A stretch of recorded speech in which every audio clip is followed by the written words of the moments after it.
You're listening to the Here for the Clout podcast. Here are your hosts, Sherilyn Dale and Cece Suarez. Yeah, baby. Welcome back, Clout Kings, Queens, and in-betweens. This is Here for the Clout. I am Sherilyn. And I am Chelsea. I am actually Lydia. I was like, who are you today now? Do I even have a co-host named Chelsea anymore? I don't think so. Listen, I'm just really enjoying putting all of the costumes in my closet and all my wigs to use. Okay, that's the real reason I started this podcast with you. I agree. I love being in a cosplay era just like all the time. Yeah. So yeah, I'm down with it. Yes, I want to just play dress up. That's what I want to do. Okay? Yeah. Okay. Good. And you look so beautiful. You look like you are the hot, trendy bride who did like such an iconic outfit change before her reception. Okay, I love this. I love this storyline for me. Yeah. Chelsea and I, you might be wondering why we're on the bride vibe train right now.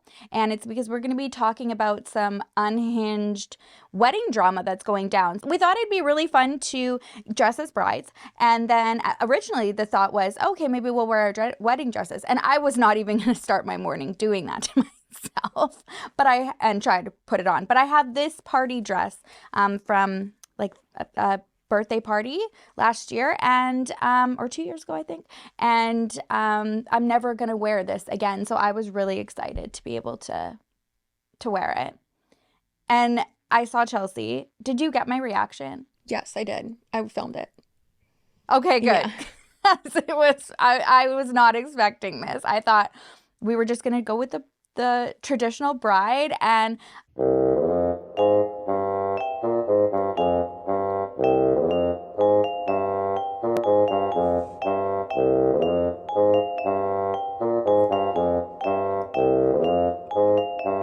Why do you look so hot? this is one of my favorite costumes that I've always wanted to do. Like, I've always wanted to do this one with Big Guy, do Lydia and Beetlejuice. I am obsessed. I love it so much. So this is why we're like this. Yeah, I love it as well. I think that for one of I don't have an Instagram right now, so I guess there's no reason for me to do it. But I used to, before I got pregnant and had a human, I used to do, Instagram, Halloween, makeup and stuff like that, right? Loved it so much. Cosplay, playing dress up, all that shit is my favorite. And not doing blackface though, we've learned, Sherilyn, we've learned. Okay, wait, can we clarify for people this is the first episode that they've seen that this wasn't like I went out like for Halloween like this. I was following a makeup tutorial to turn myself into Lil Wayne. I stayed at home, but okay. Just so that clip doesn't somebody just be like, Sherilyn's out there doing. Okay, anyway, sorry, keep going. Let's make it clear. She's doing blackface in her living room, not out on the street, okay? So it's okay. I mean, it happens to the best of us. I hate myself. Does it? I don't know, but it's fine. We can laugh about how dumb we are. No, it doesn't. I'm here to talk about it so that you don't have to go through it. Okay, that's why. If anyone's going to expose Cher and Cece, it's Cher and Cece. Okay. If anyone's going to cancel ourselves, it's ourselves. So, one of my ones that I've wanted to do for a long time is this one as well. And I've always done Beetlejuice. I've never done Lydia. And I think that this year I want Tony to be Beetlejuice, me to be Lydia, because I already have this. And then I kind of want Bean to be the sandworm. Oh, yes. Oh my gosh, yes. Yeah, I love it. Yeah, and then I have a few other like little trio family ideas for us to do, but then I'm like, do I want to spend the time doing that? Because I'm already making a graveyard in my front yard out of like wood pallets. I know, I don't know why I do this to myself every year too. I did like the whole catacomb thing last year with the styrofoam and then the insulator spray and it was fun at the time and it looked great and I still have it, but I don't know why we do this to ourselves.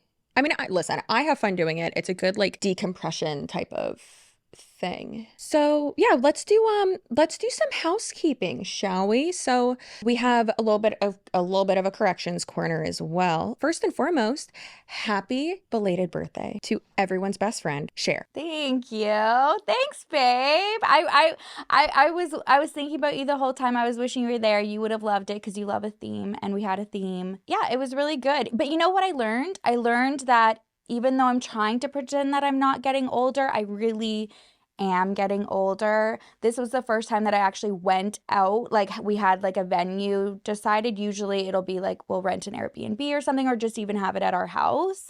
And I was like, oh, let's go to like a lounge. And I don't know, the anxiety kicked in like right away when I got there. I was like, I need to go home. I want to go home and just be in the comfort of my home. And you're trapped, right? Like, you're stuck. And so I did a couple shots. Totally, the day got better. Two of my best friends flew in from Vancouver. So then we were able to do the lake, which I love, on Saturday, which was my actual birthday. Love the lake life. And then it was nice. It was a great weekend. But yes, thank you, babe. Thank you so much. Wish this beautiful Clout queen a happy birthday in the comments. Thanks. And if you don't, you're dead to me. In less positive news, my backup Instagram account, totally not CC Suarez, the one that was the official backup account for the I Am CC Suarez Instagram account, that one got suspended for pretending to be me. I don't get it. The frustrating thing about this is when you said that comment, like, and what? Because there's like 5 people who work for Instagram, so nobody can get through to anybody. It's so frustrating. So frustrating. What the hell do you mean impersonating somebody? And like, who goes out of their way to do that? To go like, oh, and what's the violation? Because there's clearly none on there or anywhere. Mm-hmm. And for them to be like, she's impersonating CC Suarez. No, bitch, I am CC Suarez. Yeah, quite literally, that was my username. Yeah, so I don't know, man. I give up. Who cares? I obviously care because I'm continuously complaining about it. Yeah, it stinks. I do too. Yeah. But what can we, so you'll let us know moving forward, like, what can we, is there, again, we are so lost, like, where do you go? If any of you guys know where to go for an answer that we can just like spam comment, just being like, hey. So I do have kind of a loose answer-ish kind of instruction. So I had a call with Meta, like actually with Meta.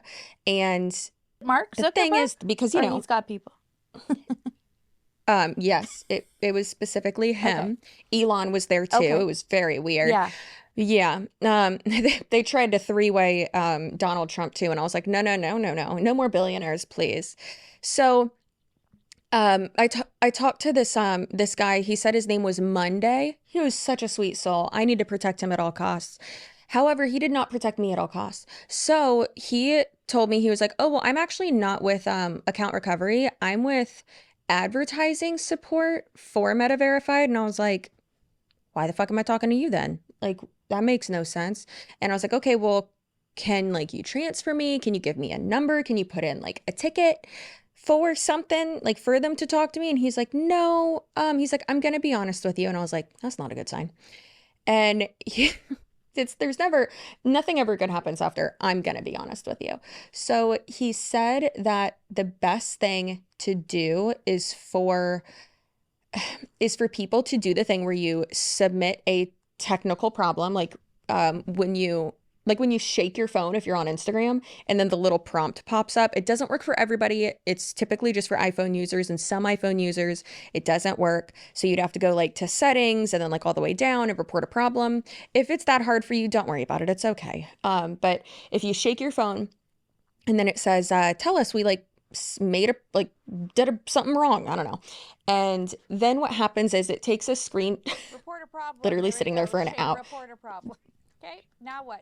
Girl, it didn't work for Tony. So he's just sitting there shaking it. And I'm like, Tony, it's not working. It's not working. It's fine. I have other people doing it. And he's just like, you don't want my help, blah, blah, blah. I'm like, Tony, I love you so much, you sweet baby angel. But just like you doing it or not doing is not going to make a difference. So frustrating. Anyway, Chelsea Suarez yes, has had her Instagram. So what you'll do removed is false. Can y'all tell she's typing in all caps? You are, aren't you? No, I wish I was now. I just put a lot of well, you're talking in all caps. I just put a lot of exclamation marks. Good. Okay, sorry. Perfect. I love that.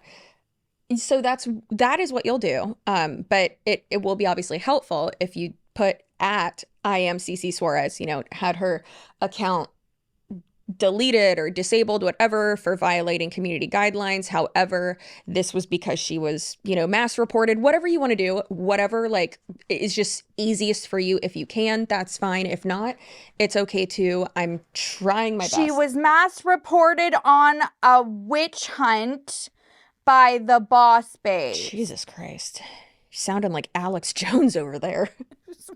I said she was mass reported on a witch hunt. Exclamation marks. Then we don't care about the other backup because we don't want them to get. Please give her account back.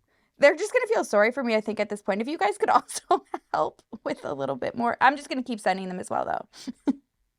Yeah, that would be great.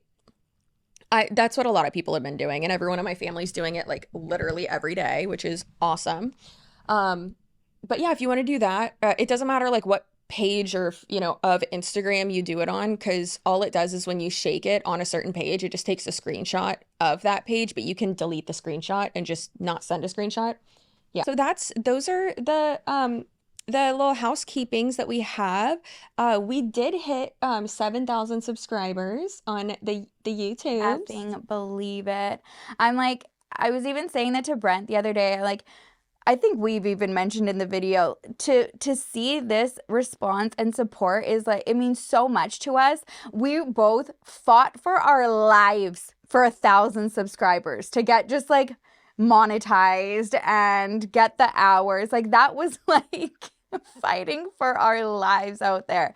So to only be on episode 4 and to have the support and the views and the feedback, it's just I don't know, I'm so excited. It's just re-energized my zest for content and fun. And I love it. And we had said on I think it was on Saturday night when we had both had far too much to drink, I texted you because one, because I love you, and because I'm always texting you, but because Tony, we were talking to one of our servers at the restaurant about something, and she said something that sounded like something that would have been said on the Just Trish podcast. And I was like, do you listen to Just Trish? And she said yes. And I was like, oh my God, me too. It's brain round. It's so unserious. I love it. And Tony goes, oh, Chelsea has a podcast. She just started one and it's doing really, really well. And I was like, bless your heart, Tony. Yeah, it totally made up for him not installing the sex swing that I bought. I was so mad that he didn't do that before a date night. I was like, what are you doing? He's like, I had to cut the grass. I got to prioritize. I was like, prioritize the lawn. Oh, and you don't mess with men who love maintaining their lawn. If my stepdad's ever in a bad mood, I'm to my mom, I'm like, just go tell him the grass looks really good, because that's all he wants to hear. And it does, but yeah.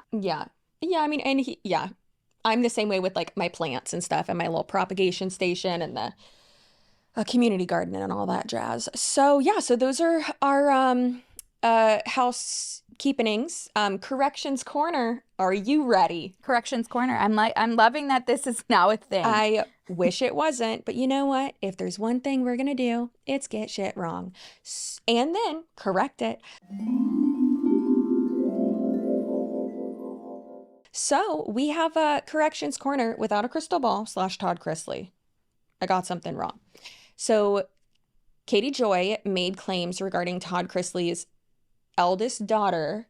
This is what the lawsuit was actually about, why it got started. Allegedly, okay. I could be wrong again. Listen, At this point, we're just going to leave it at that.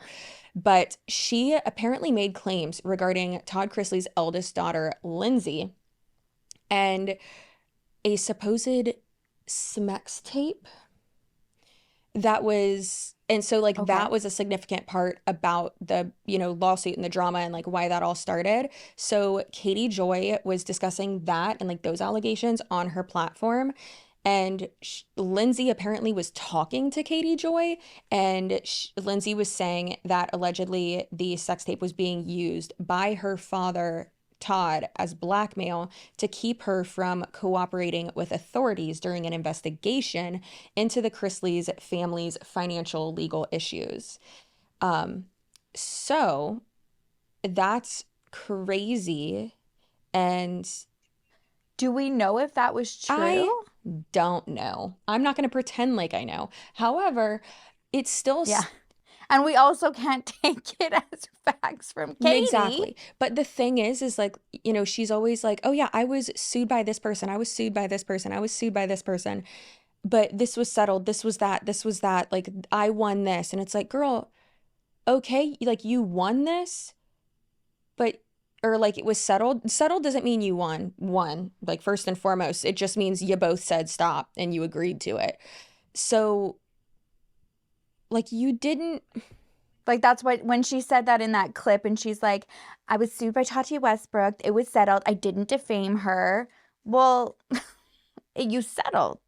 You didn't win because you didn't defame her. You just said and you settled. Also still said that. I could nitpick though also just because she drives me crazy. But like you still said all those things. It's not like you didn't say those things. It's that you still said them, and like that's really fucked up. Also, one thing that I think is that I was talking to my my researcher about Kelly, which Kelly sent me a screenshot of our last episode, and she goes, "Excuse me, what the hell's going on here?" And I was like, girl, too much. That's what's going on. Too much. I noticed one comment where it said, Chelsea looks like the manager at a Wendy's, and Sherilyn looks like she could make a mean apple pie. And I'm like, yeah, I'll tell you about Dave's Hot and Juicy, baby. Let's go. So, yeah, my favorite. The Baconator. Fun fact. That used to be one of my like fun facts. Was that I had, this is not a great fun fact. One time at one point in my life, it was not a great point, I ate 3 Baconators in one sitting. Were you okay after? Like, were you able to? No, before, during, or after. I was not okay. And guess what? No one dared me to do it. No one paid me to do it. You just wanted the 3 Baconators. And that is the story of my life. I was talking to my researcher, and she, we were talking about like the assets you put in and stuff. And one of them, when I was watching one of the like live stream clips of Katie Joy, I was like, oh my God, she does seem, I could be wrong, who knows? She does seem like inebriated. But at the time when I was reacting to those videos, I was like, no, guys, like, we don't know if she's drunk. Like, be nice. Oh, girl. The one where she's telling Christy, tell Gypsy. That one? That is among the few. Yeah. And by few, I mean many. Yeah. I have one more review to read because people took our little instruction, and I'm so excited. So This is a 5-star review, and it says, here for the clout is the perfect blend of spicy and sweet. Unlike that chili honey shrimp I know is going to burn through me later. Chelsea and Sherilyn are the besties that you want to share a bottle of wine and charcuterie with. Or an espresso martini. Oh, hell yes. Which we need to film one at night so that we can do that. We can like make our own. Yeah, we've been planning, guys. Yeah, it's a struggle. I love how the podcasts are controlled chaos, and the chemistry between these girlies is amazing. Keep up the amazing content, lovelies. Oh, I love that. Controlled chaos. I really like that. Yeah. I mean, bold of you to say controlled, but yeah. I do like it. I do feel like we reel it in. We don't go too, I feel like we're pretty good at not going too hard, but still getting the point across. Love that. Okay, wow, thank you guys. So who was that? Do we know? Do we have a name? Was there a name left? No. Okay, that's okay. Thank you. Yeah. I'll send you the name. I screenshotted it, and so I don't have it. But so ready to be so entertained. Oh my gosh, wow, look at all these sources. Holy crap. Got in a TikTok rabbit hole and I was like, this can't be for nothing. Like, I need to talk to somebody about this.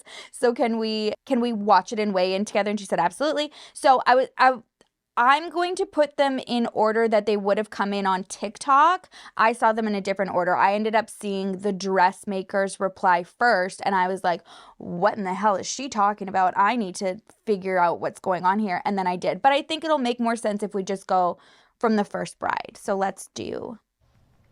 So I'm going through possibly the worst situation that any bride whose wedding is a month out could be going through. I reached out to a dress designer as of over a year ago at this point and connected with her, let her know that I had interest in her designing my dress. I actually found her here on TikTok. She makes incredible pieces. They're handmade corsets. She's super, super talented. I was really excited to be working with her. I changed my mind on the style of the design a couple of times and we finalized the detail as of April. I paid for my initial deposit, which was $700 on her website. It's listed as the pricing set for her corsets. After paying the $700, I was really excited between April and I let her know my timeline was really ideally July or early July. That wasn't going to be possible between April to July based on her schedule and the amount of clients that she was working. So she let me know this and I was willing to compromise. I told her last week of July would be able to work well for me and really, really pushing it, like the possible last date it could be sent to me would be August 1st. Throughout the span of April to July, I had been consistently texting her, reaching out, checking in, letting her know, hey, I'd love to know where you are in the process. Honestly, like pestering, being really annoying, but something in me just kind of didn't sit right. And I wasn't feeling super confident about it getting completed in the timeline we discussed. She had to order a special waist fabric that she didn't have. We confirmed the fabric and the fabric arrived in June, and she didn't actually send me a photo of the fabric like I requested until July 5th, exactly a month later from when the fabric had supposedly arrived. I was freaking out a little bit and I tried my hardest to be very patient. I completely trusted and relied on her. I saw other dresses that she'd completed for other brides and they were absolutely stunning. I also, keep in mind, have tried on a ton of wedding dresses. Nothing has given me that like wow factor. Nothing has blown me completely away. And I've seen very beautiful dresses from Fashion Week to Bergdorf's to wherever. And I was really excited to be working with her. Basically, between the month of July, the last update that she actually reached out to me proactively was on July 19th. We confirmed the price of the veil. We confirmed the price of the remaining that I had to pay for the dress. And basically, we're good to go. She told me that she was going to be working and constructing the dress the rest of that week. And I didn't hear a single word from her until I reached out proactively the first week of August, actually after our deadline. She let me know, even though we talked about this back in July, on August 4th, 3 days after our August 1st, like maximum, beyond maximum deadline, like we're getting into the red zone here as I leave for my wedding on September 6th. She let me know that she'd be starting working on the skirt and that the corset top of my dress was finished. I already invested $700 into this, so I was trying to be super positive, trying to be super patient with her. And honestly, looking back on it, was overly accommodating, overly nice for someone that I paid a service and they were not completing the service within the timeline that I had requested. At this point, I'm out $700 and I'm freaking out. I'm having a really hard time sleeping. And I asked for photos of their current progress and I never received any photos. I repeatedly asked for them. And then I was told last Monday, a day later, August 5th, that she did not have time to complete my veil, even though we initially started speaking back last year and we confirmed and I started paying the deposit for everything early April. At this point, we're a month away from my wedding. I'm going to be out of town this week. So even if she sent it tomorrow, I'm likely not receiving it considering it's coming from Austin. I basically ended up reaching out to them and letting them know that I did not feel comfortable on Friday continuing our arrangement, considering we were well over a week over my deadline and I didn't have shoes, jewelry, or anything for the dress, not to mention, now I don't even have a veil for this dress. It's actually really heartbreaking considering that I really, really love her work and I think she's incredibly talented, but clearly they have a business management issue. I basically said, hey, listen, you can keep the money. I'd like the corset that I paid for. She prices her corsets on her website at around $700 because they're custom made and take a lot of time to do. I totally respect the time and effort and energy she put into it. Told her, hey, I'd let you keep this money. Please just send me the corset. They absolutely refused to do so until I paid the remaining fee for the dress. They claimed they cut the fabric. I didn't see any photos or evidence of said cut fabric. We are well over my due date for when this dress was supposed to be in my hand and on my person by.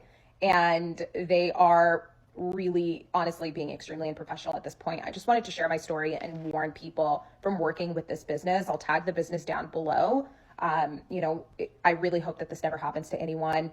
I have not gotten my money back at this point. I filed a dispute with the credit card company. They're going to be fighting against it.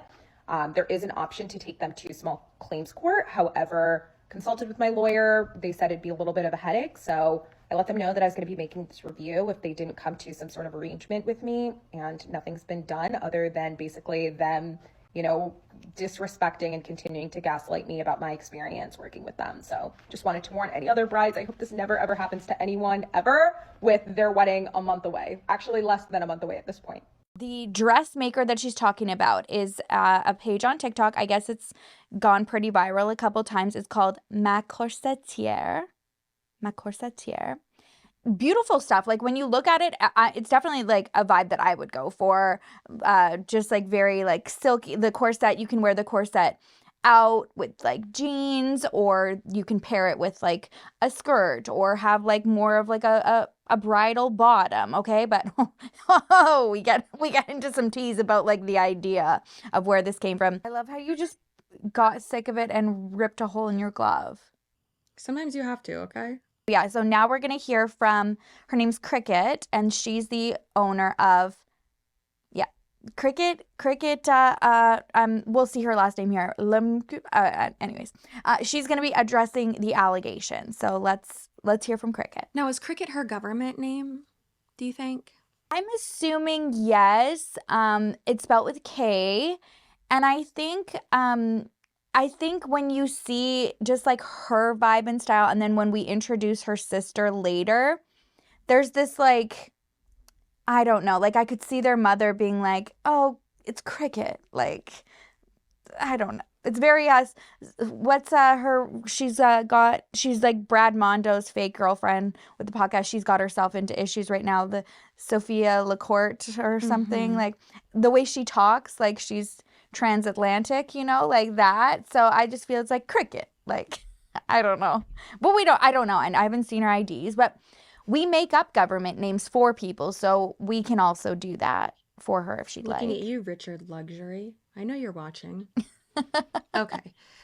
You know what? Let's shoot it over to Cricket. All right. Let's see. Hi, everyone. I'm here to speak against the allegations regarding myself and my company against an unhappy bride that canceled her custom gown once the gown was already in production. The design was not finalized until early spring, and she had not put a deposit down until the end of April.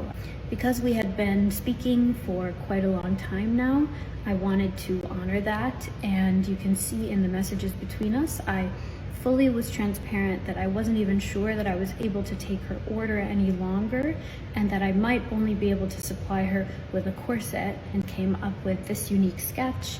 And this was the gown that was in production when she canceled her order on August 9th. We worked together to source a custom lace fabric for her. I gave her a bunch of options, as you can see here on all the messages. She chose the one that she liked. We went with this beautiful beige lace fabric that I got from a supplier that I work with in Lithuania. From the beginning, we agreed upon an estimated delivery date of around the beginning of August, and all of that was fully transparent to her the entire time. Once the gown was in production in early August and late July, she never went over 12 hours without receiving a reply back from us. She also was informed of the delays because I don't know if people realize this, but I am the only one making all of these gowns. As you can see here, on August 4th, she asked for an update. We updated her. I told her that the full garment would be finished within the next week and it would be shipped out to her. We had a phone call from her request on the 8th of August, and she did express concern of how the wedding was truly stressing her out, which we completely understood. We agreed upon having final photos sent to her on Saturday, and the dress was then planned by me to be sent out Monday morning for a Tuesday express delivery date. On that Friday, this is when we received this unexpected text message of her canceling her order. Girl, how you gonna talk about something, show a receipt, and just have it be literally faster than a shooting star? I can't see that shit. I hate that. Now I gotta go back with my fat ass fingers and scroll back and then try to pause. Now the text, which I'll leave up on this screen for a while, because I'm not like this girl. It says, "Hi, you two. I wanted to reach out because I'm really uncomfortable with what's been happening with this dress situation. And the fact that it hasn't been started until this week. I'm really upset that I haven't had any photos sent to me just yet, and I think it would be best to terminate our relationship." What? "I know you put time and effort into this, and I don't expect a refund, but I will take the corset top when it's completed, and that'll be the end of this." I know we got like half another video and about 75 other TikToks to go through, but I have questions and things to say. So, okay. So they finalized the design. So like she put in like the order, whatever, did like the deposit, got a sketch back, and they chose like fabrics together, right? And then it was ordered from wherever, blah, blah. Looks like she was the dressmaker was pretty transparent with that. What does she mean she's not comfortable or like doesn't like that? One, she's not receiving any photos, because it's like, how are you going to receive them if it hasn't been started yet? Because I think we'll learn more. There's another bride that's going to come forward with like 4 parts, and she's got receipts for days. She's got all the email correspondence. So it kind of gives you like a little bit of an insight of maybe what that correspondence is like and what the brides are being told. So yes, there was a design finalized, and she was saying, "Hey, I'm more comfortable with, the end of July." They settle on August.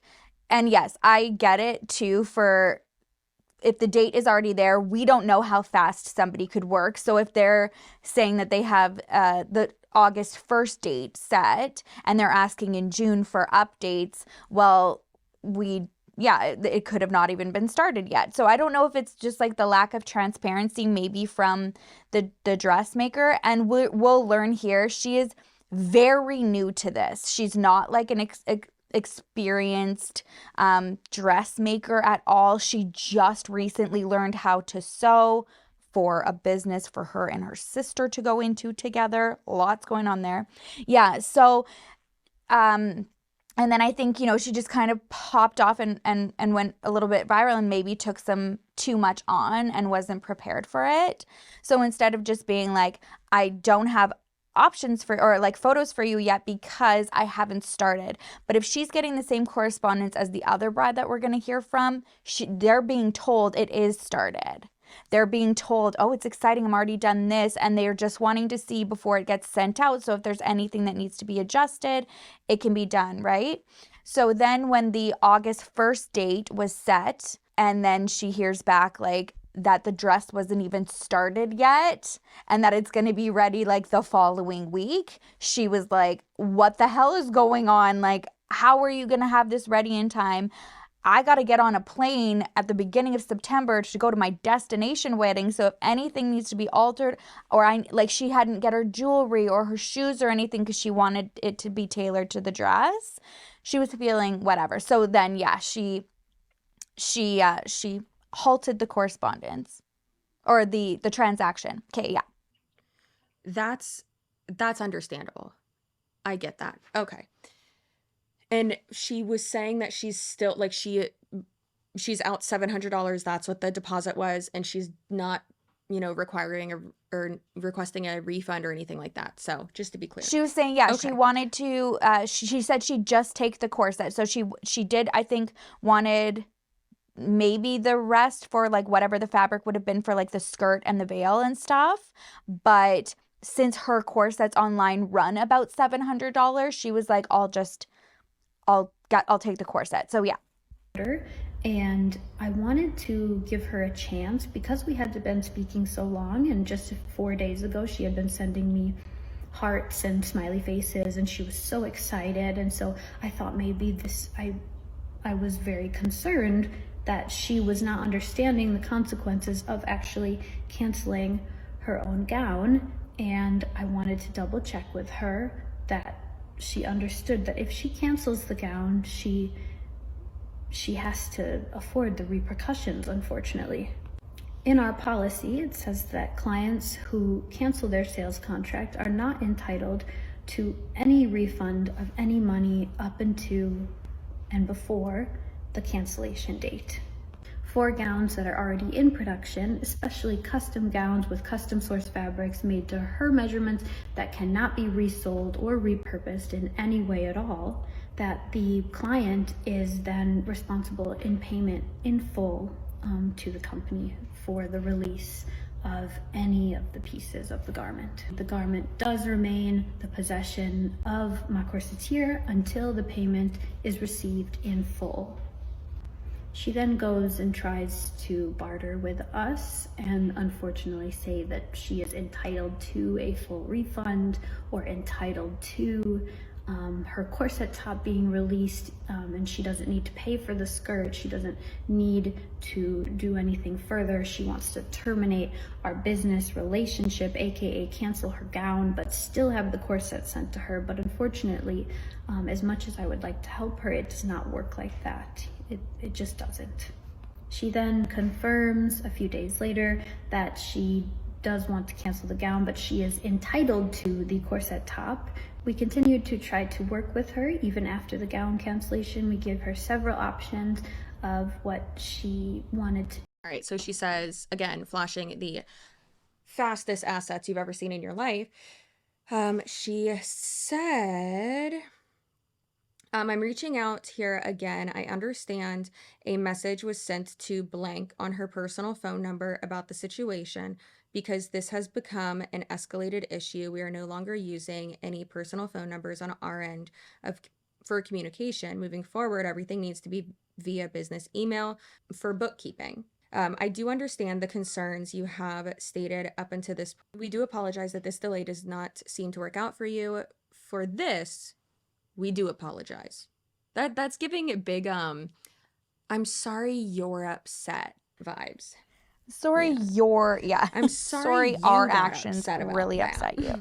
I feel like I'm going to flip-flop real quick on this situation, though. As discussed, upon payment, the order for the corset was used as a deposit. Deposits for French name inserted here are non-refundable. We are happy to send the corset, but the entire custom payment must be sent. This was an outstanding balance of, I guess, $1,000 something. It looks like $1,000 or so another $1,000. That makes sense because I think that was around what the other bride we're gonna hear from, around like $1,700. Yeah. Oh, okay. Yeah. If you're still interested in obtaining these skirts, this setback has unfortunately caused quite a delay in the studio, and your delivery would be pushed back, typo, quite a bit, as we have had no choice to prioritize others whose weddings are just around the corner. Warm regards. She's still going to talk, right? For one thing that I do want to interject here that we're going to learn later is there's no contracts. There is no official contracts. Yeah. So when she says something about the contract, that's not there's no contracts. When I did go to her website, there is like our policies, our refund policies. And she does say like if the dress arrives and there's certain stipulations, like you can return it for a refund, but there's no contract. So this bride says it and another one says it. So when she just said that again and now I'm re-listening to it, I didn't catch that on the first one. I'm like, girl, what are you talking about? No one had a contract. Well, then, yeah, like why? Then it's null and void. Doesn't matter. Where are your rules coming from? To go, it just doesn't work like that is like, for who? How would they know? Yeah, exactly. For who? Whom's does it not work for? Whom's isn't operating like this? Like if you don't have a contract. Exactly. Yeah. If you've never, you can't just make up rules and like without and expect other people to like understand or follow. Yes, most of these women are first-time brides. They've never gone through this experience. So they don't know how it works, you know? Anyways, Kate, carry on with Cricket. Like I mean, even if you didn't have a contract, you could have it like frequently asked questions or like something like policies sent specifically to the person and have them like acknowledge them when they check out or something like that. But it sounds like this is real unprofesh. Within 24 hours of this, we received a chargeback on the card and all of the money was then stripped from us. And against what people are saying in Shopify Rules, once a chargeback is completed onto the card, you cannot give the person a refund. Even if I wanted to refund her, I am not able to. A little asterisk, and it says, when I asked that she take the video down, she requested. What? Oh, she then requested. I'm dumb. Well, she put a typo. Anyways, she then requested I refund her via Apple Pay with the open credit card chargeback still going on. I only used Shopify very briefly in my life, and I didn't have to do a refund, so I don't know how that works. Like if you were to have a chargeback, like what Shopify would do. So if any of you have Etsy shops and you use Shopify for anything, let us know. But she's saying she can't issue anything, release anything when that chargeback is on there, and also wanted her to remove the video. This entire thing has been incredibly disappointing and just incredibly unnecessary. We were willing to work with her and were working with her every single step of the way. And if she had waited 3 additional days, she would have received her gown last Tuesday in full.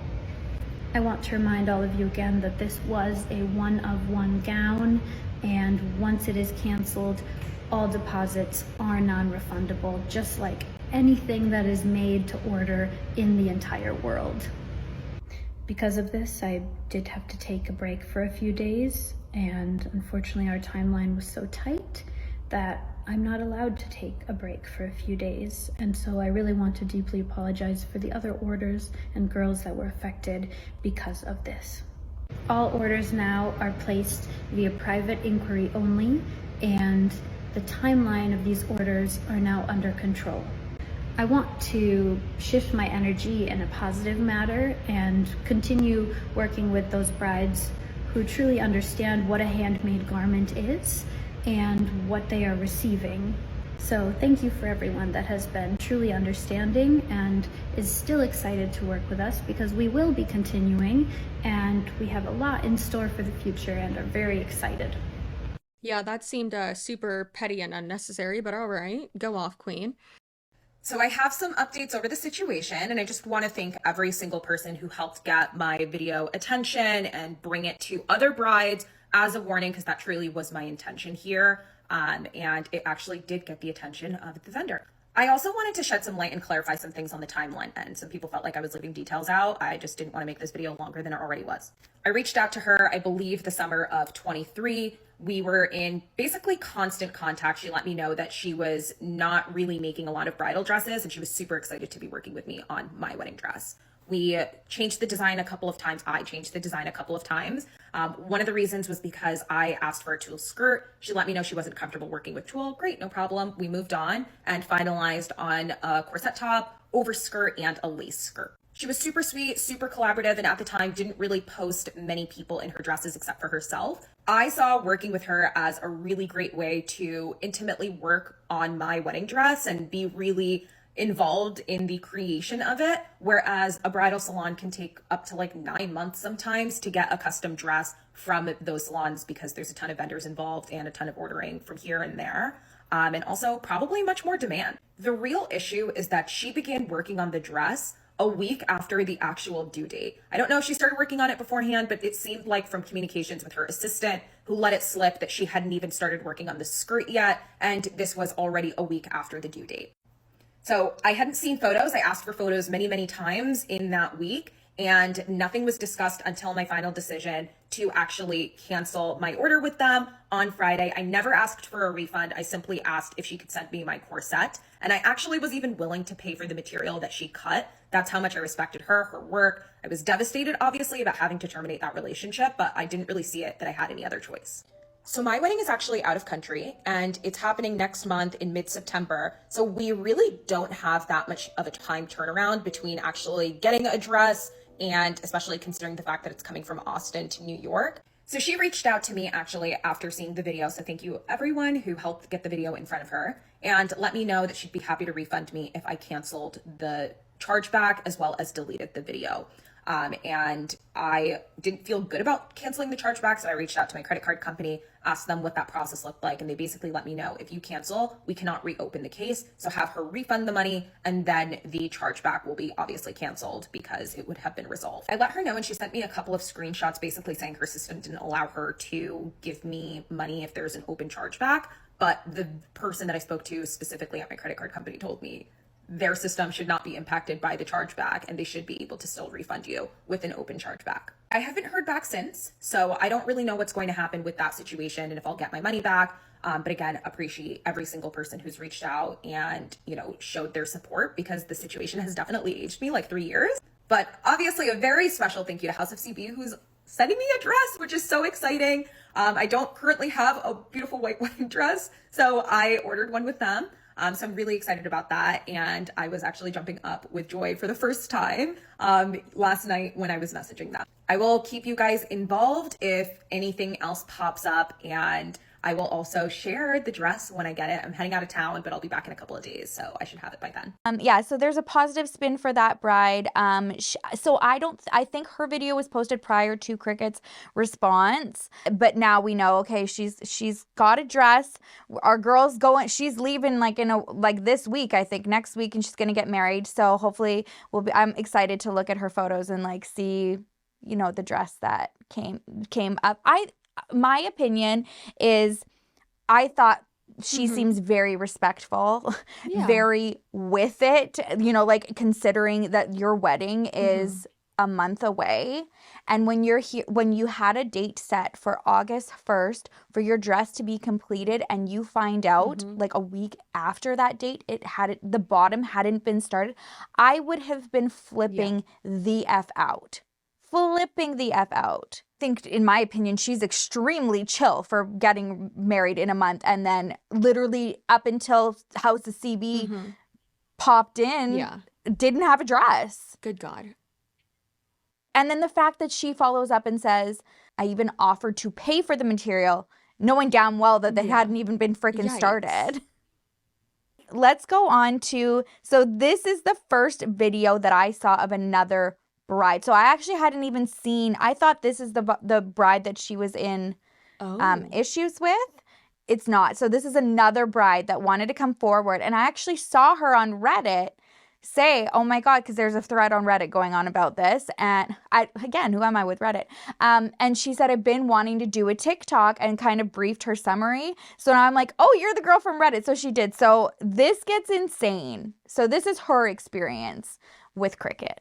So to be honest, I can't even believe that I'm making this video right now. But I just want to say, hi Cricut. I think it's very funny that you said that you were addressing the allegations against you and your company when you and I and other people know that you actually stole that company from your sister, but we'll get into that later. I'm just thinking that it's a little funny that you were able to make a whole TikTok video response to a bride, but you couldn't even text me back about the refund that I'm supposed to be getting because I'm returning the full dress to you. I'll post that here. So, yeah, you can't respond to me, but you can make a whole TikTok. That's fine. No, that's fine. I just don't understand why it's so hard for you to just say, you know what, guys, I messed up, overbooked, really shouldn't have taken orders, and just take accountability, because it seems like you keep telling people that you care about the brides and all of this, but the only time you actually care is when anyone has a following or any sort of weight to the opinions of other people. You don't actually care what the brides think at all. And I'll make a whole video later this weekend about all the receipts that I have, because I paid you 1.6K for a dress that came in with, first of all, the wrong color, skirt uneven, sleeves couldn't even lift up my arms, the zipper completely unfinished, the layering under the lace non-existent, the layering of the lace completely uneven, whole thing lopsided, just absolute insanity.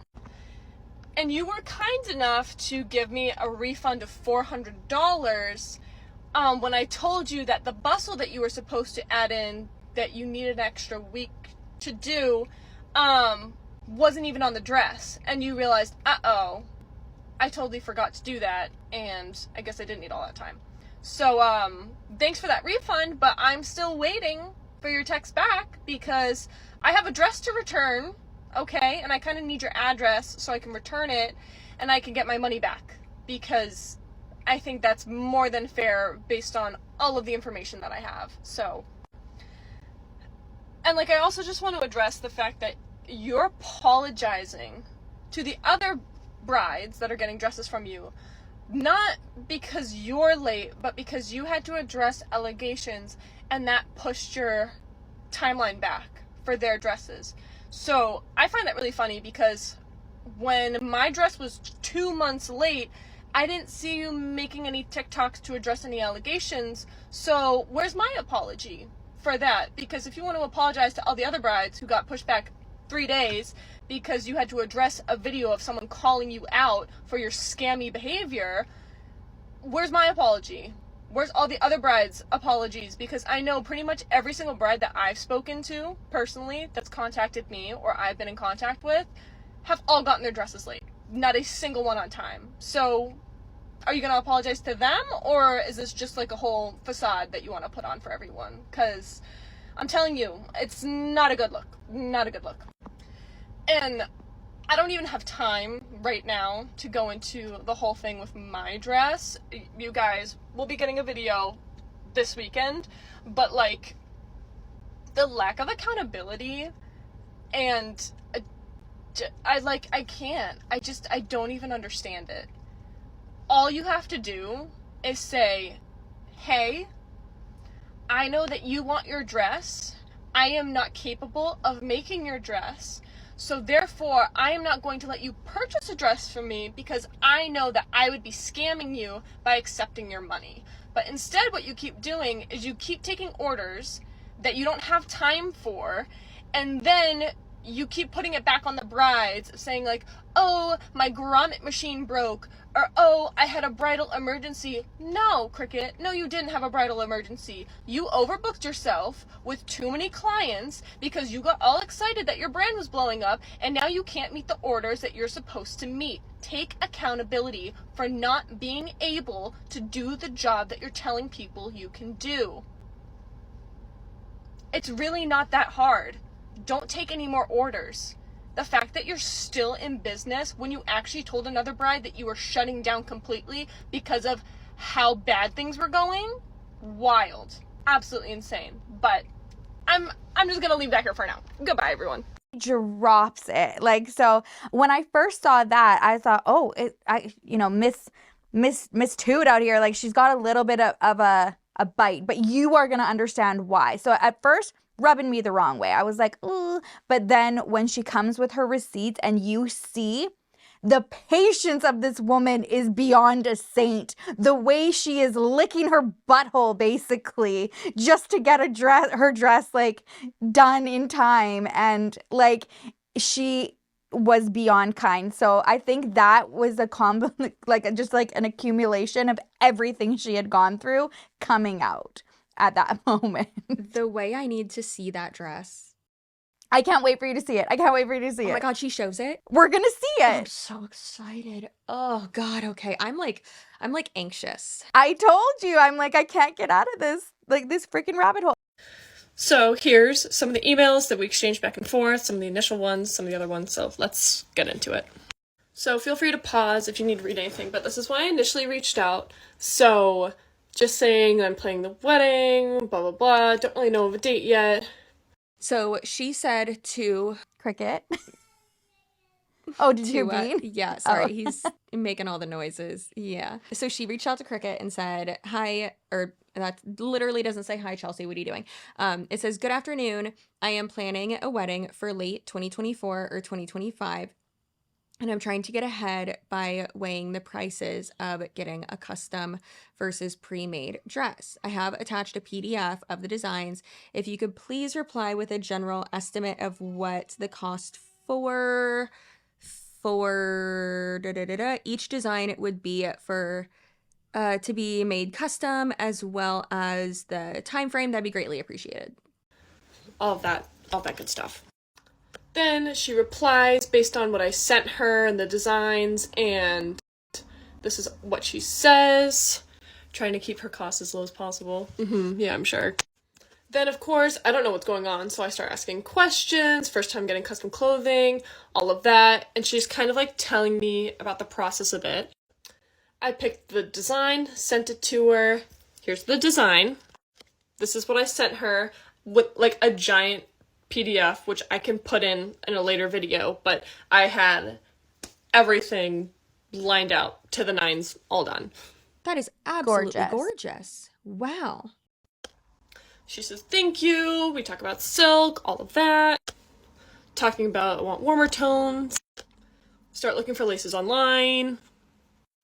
And also, returning to this, few layers of thin lining fabric, such as chiffon or silk habitat, to give it that layered and flowy look. Now, this is what I responded with. I like the flowy look you mentioned. I think a few layers of thin lining fabric would make the most sense. More fabric, more money, right? That's basic understanding. She thinks Chantilly lace would be pretty. We go over the laces, blah, blah, blah. I pick out a lace.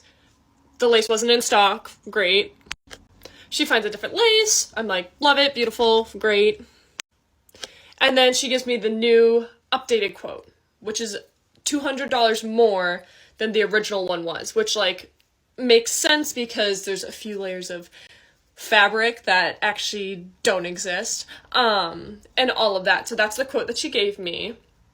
So it's for all of the lace that she needs, the chiffon, the silk, and the, I don't even know how to put the coutil, I don't know what that is, but that's the quote that I got. And then I was like, oh, I kind of wanted to do 1/3 payment just because I was like, I want to see what's going on. So then she talks about the payment, all of that. Submitted the first payment for all the fabrics. So as of January 9th, I have paid this woman 1/3 of the payment for the entire dress for the fabrics. So stay with me. Then we talk about scheduling a call to get my measurements. And then remind me of the date you need the gown by. I said this date, to be completely real, did not have the date planned. I was just booking her ahead of time because I figured that she would get busy. So I just gave her that date. And she said that's fine. On to part 2? Yeah. TikTok, I better be getting a cookie after I show you all of these receipts because I have been sifting and sifting. So let's get into part 2. So I believe this is where we left off. April 28th, dress done next month, on the same page. Okay, good. Now, I'm like, I look forward to the updates. Then May 13th, I was really being so nice. Being the person that I am, I compiled everything together to make a nice little document talking about the silk layering, talking about the corset, the sleeve. Like, literally, I put everything in all together because I didn't want to have her sift to find it. So I was being nice. She made a PDF for her. On May 13th, she says, "I'm excited to begin." Now, I'm kind of panicking at this point because, like, how are you going to finish a dress by the end of May if it's mid-May and you haven't started it? But I'm still trying to be really sweet. Especially a dress that looks like the inspo, previously shown dress. Yeah. If that was your only one, like, okay. And if you were super experienced, okay. But like that, like I've made some Halloween costumes. That dress would take me like at least 2 months of just doing that.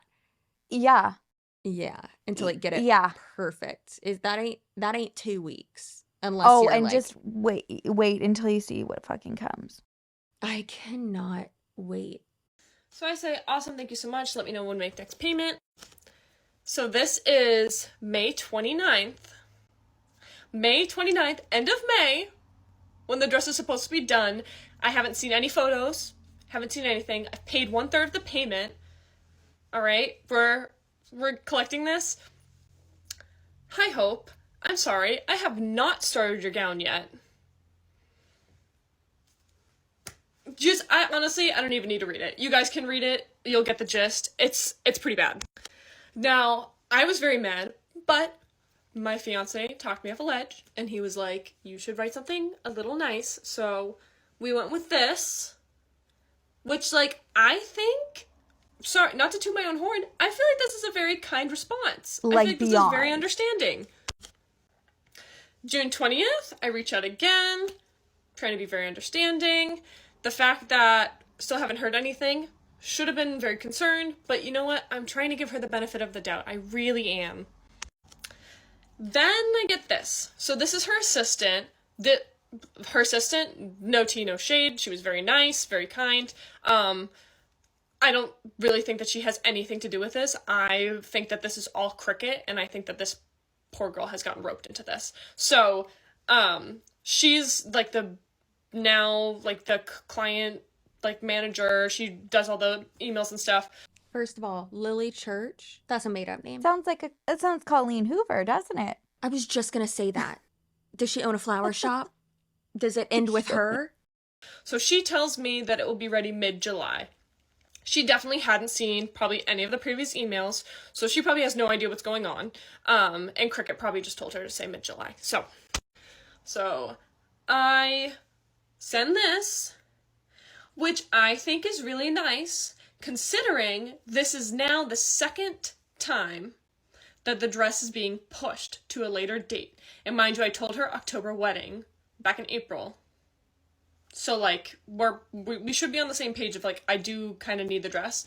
So I'm trying to be a little firm, so I'm like, on July 12th, I'll reach out for progress photos. Okay. July 12th, I reach out. Good morning, I've been looking forward to today. I don't hear anything all day. So I get an email July 13th saying, thank you for reaching out. I will talk to Crippen about payment info. Super easy process.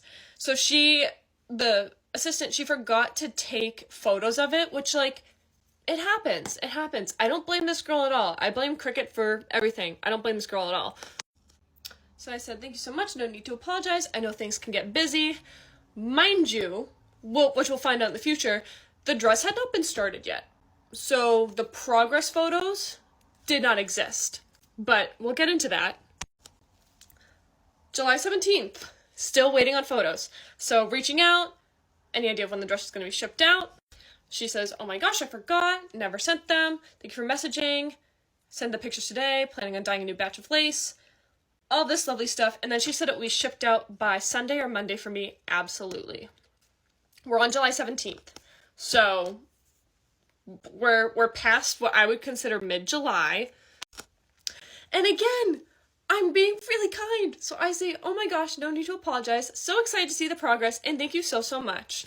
I'm going to make a part 3 because the span between then and now, there's a lot of emails and text messages. But I mean, for a bride that has an October wedding, that is waiting on a custom-made dress, that has already paid a third of the payment, and has had their date pushed back now basically 3 times, I feel like, to all the people that called me a bully, I feel like I was being very, very nice. So I'll get back with part 3. And that, my friends, is known as the sunk cost fallacy. I've already put in this much money, so I'm just going to keep going. Yeah, you talk a lot about that on your channel. Absolutely. Yeah, I don't shut up. So this is part 3.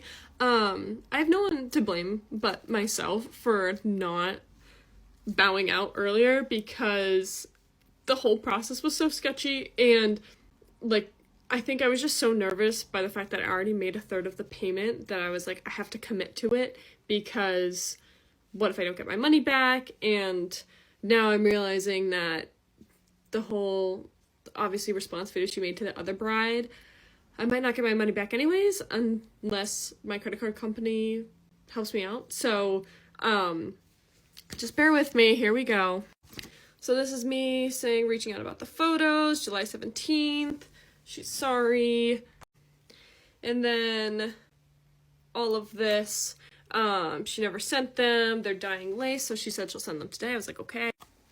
And then here's me again, being really nice, even though it's now July 17th, and I have no photos of a dress that was supposed to be shipped in May, then end of June, early July, now mid-July, but actually past mid-July. Photo 1 that I receive. This is my dress in progress. This is the first photo. And this is the second photo. The second photo, Chelsea. What in the uncut is going on here? The second photo, I fucking Girl, died. this is, I don't know if y'all have, I mean, if, let's be honest, most of y'all have crafted, right? When you're crafting stuff, you have like your supplies, your like workspace, your like finished product or whatever, like what you're working on next. And what do you have over here? Your scrap pile, right? You know, as one does. What you got to throw away later, what you might reuse, what, you know, something like that. That's what that is. That literally, that's what that is. That is crazy. Dress is supposed to be done, basically. Like, it's already late at this point. And that's the progress that this poor girl has been waiting, gave them the date of July 12th, like, and she's excited for the day, sends them the email, doesn't get a reply back that day, and then they keep giving totally forgot to add the photos, and then buys themselves more days, and then when you finally get that, can you imagine what you would have done if that's what you had been waiting on, and that's the fucking photo you got? And just, like I said, saint, because she continues with the correspondence, with she'll patting their little bottom, being so kind to them. that was the fucking photo. So, I mean, I think anyone can probably guess that they haven't really started. They've cut some things, but the dress has not been started. And it is now July 17th, which I can't. So this is what she sends with it. She's apologizing and she's talking about all of this stuff, and I'm, at this point, I was pretty much so, like, I don't even know if it was directly gaslit, but I was just so over it that the fact that I even got a photo, I was celebrating, which is crazy to me. I don't know why I wasn't upset, but the fact that I got a photo, I was actually excited. Her. Believe it, because I'm delusional. So she's asking for the rest of the payment, and like a moron, I was like, oh, well, they cut the fabric, so they're started, so yeah, sure, I'll send a payment. I don't even know. And here I am being nice again. Got the pictures. It's beautiful. Like, I don't know if I was on something at the time. I can't even explain why I'm being so kind. Hope, you need to have Chelsea send emails for you. If you ever need someone to, like, I need to protect you. Not that you're ever going to watch this, but Hope, I need you sweet, sweet baby angel. Yeah. We need to If switch. you do. I need you to respond to my comments. And then Yeah, I'll handle Protect- your email correspondence from now on, okay? Oh my God, oh, you sweet, sweet girl. I'm literally like in my head, you know what the first thing I think is when Perfect. she's like, because I'm an idiot, because I'm delusional. In my head, I'm just like, what's her PayPal? I will send her $800 right now. Like, and also, guess what? That's one of my toxic traits. Chelsea, no, you don't need to do that. Stop it. No. Hashtag don't tell Tony. Hope, I love you and I'm sorry. And then she got the payment. Now July 19th, she received the payment, full payment, July 19th. Supposed to be sent mid-July. Yeah.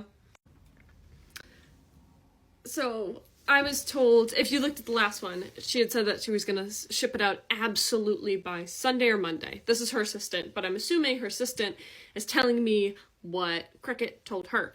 So I'm asking to see final photos. So I believe, if I'm not wrong, this was either on Friday or Saturday that I sent the first email.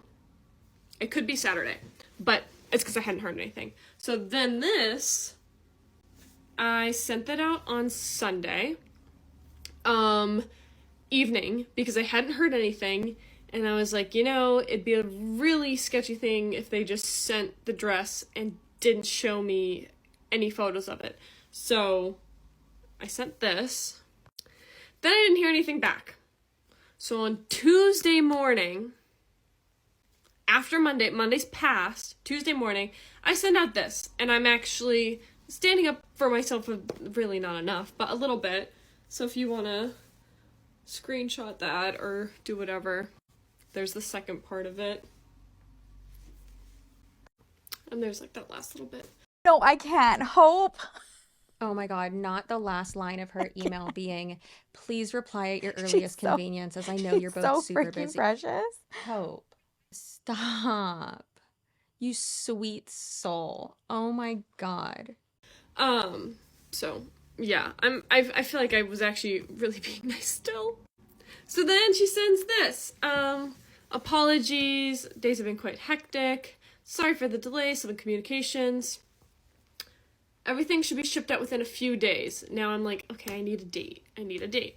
So she'll email back with pictures when I get all set up. Okay, great. So I'm asking if there's a specific date. And then in the next email, she sends progress photos. So we're getting somewhere, right? We're getting somewhere. I'm seeing a corset. I'm seeing the lace that I purchased. So I know she's working on my dress. So I'm like, okay, like things are underway. This is the longer thing. And obviously this is the dress not finished. So I'm not even thinking of all the layers that are going underneath it because she told me in the email that this is unfinished. So I was like, okay, that's fine. So she sent all of this, progress updates, everything that they have to do, and all of that. So then she says it will be sent out on Thursday. Great. And here I am, again, being like way too nice, and I'm pushing the date to Friday because she's the one that offers Friday. She is. And also, like, if they're like, oh, I couldn't do it on Thursday, I'm like, okay, well, at least I can guarantee that's on Friday. So I push it to Friday, and I'm being like so nice. And then I heard that she mentioned sleeves, which I hadn't asked for, like, a lace sleeve. I asked for a lace glove to go with it, so I was just asking about that. And then she's talking more about the design, all of that. And then we get to here, and we're now on July 26th, right? Waiting for the information, waiting for my dress. It's now end of July, still don't have a dress, still don't have a final photo, and yeah, but I can't. So poor Lily does not obviously know what's going on because she's saying that I should have gotten this shipping info through the email, and like obviously she's flying home, so she doesn't know what's going on. So Cricket is doing this all independently. And is supposed to have shipped out my dress. And then dress still isn't ready. So grommet machine's broken. Should be a new grommet machine tomorrow. I can't. So now it's supposed to be shipping out tomorrow, which also didn't happen. Surprise, surprise. And here I am, still being nice. And I'm asking about the bustle, because I'm just making sure, since she's all over the place, I'm like, I hope that she doesn't forget that. So I'm asking about that. So this is me reaching out via text. I'm asking about the bustle because I never got a response. And here she is saying that she's actually never done a bustle before. So why include that in the price quote that I got back in December if you weren't even planning on adding one? Wild. So because I'm fed up but I'm still trying to be nice, I literally send a Google on how to do a bustle. So I can't. I can't. She sends her Not the David's bridal link. Hope, at this point, you are Lily Church. You are Lily. Like, you're a volunteer at this point. Not only does she owe you money and a refund, you're an employee. Died when she sent her a link. You are her assistant. To do the fucking bustle. I can't. She's so cute. We all need to keep remembering too, this dress, she's been told on numerous occasions, is getting shipped out the next day. Like and then she's getting progress pictures in the meantime. It's like, this woman is so nice that she hasn't even said, but you told me yesterday, like, it's getting shipped out today. What's with this? Why are we still having conversations about that you don't even know how to do the bustle? At this point, should have had the dress middle of July. But yeah, okay. But hope is hope, and just so sweet, and just letting them lie to her. Too much hope. But she also, it was supposed to be done end of May. Let's keep that in mind. But then also then it was moved to mid-July, and now it's end of July, and then, early August, I assume. And then like, the pictures you're getting, per, like, the design and reference photos, like, the pictures she's getting, the dress isn't even halfway done. Like, yeah, like, the main part of it is constructed, but you have so much more to do. Like, that is adding the other layer of that the lace, embellishments, like, to get that look. The draping right here, like, there's so much more.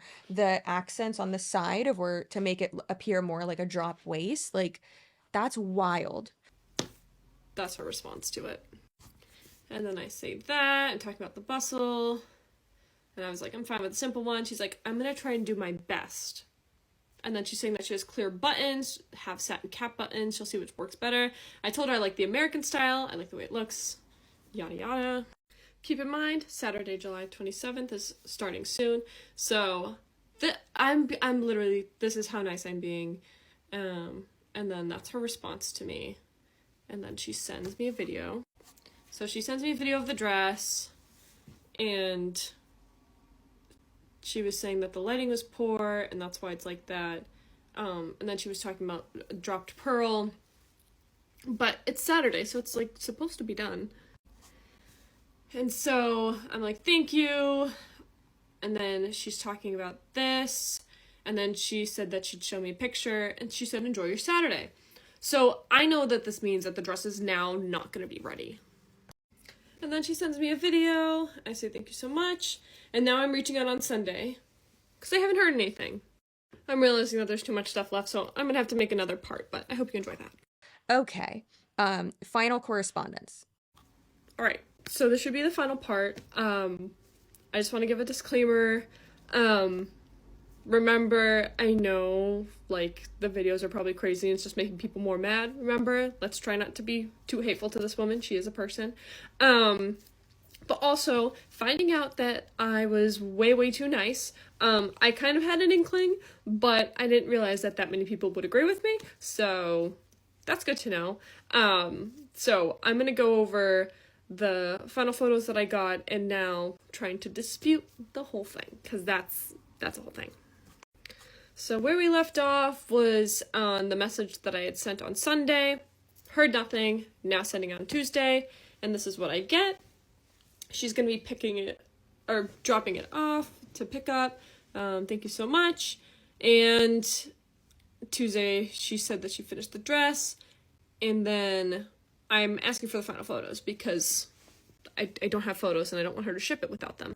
So then she says, I forgot to confirm if you want to drop or add the pearl or not.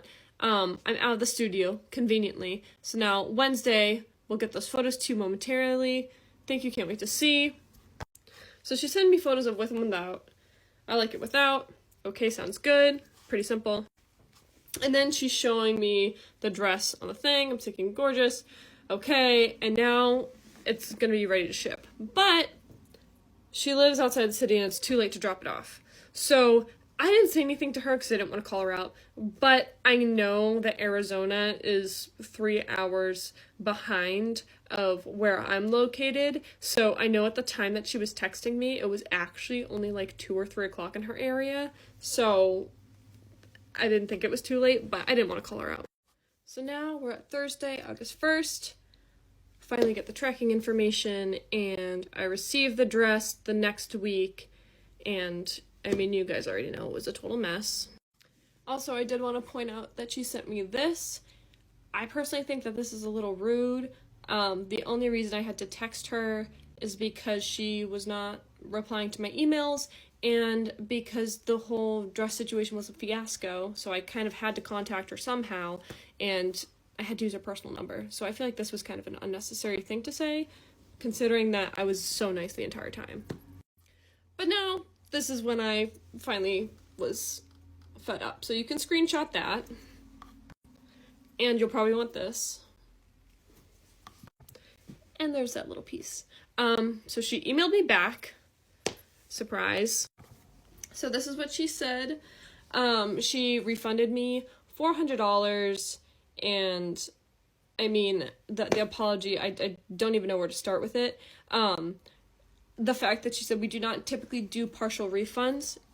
Well, yeah, I can see why, because you probably have so many refunds coming in because your dresses are just not up to par. And also, the skirt was a very big challenge for me. I did not allot enough time to it in planning. I don't think you had to allot time to it because you had an extra 2 months to do it. So I think the time was given to you. You didn't have to put it aside. It was given to you. 2 extra months, and you couldn't take it. And also, you didn't even start the dress until, let's be real, July 17th.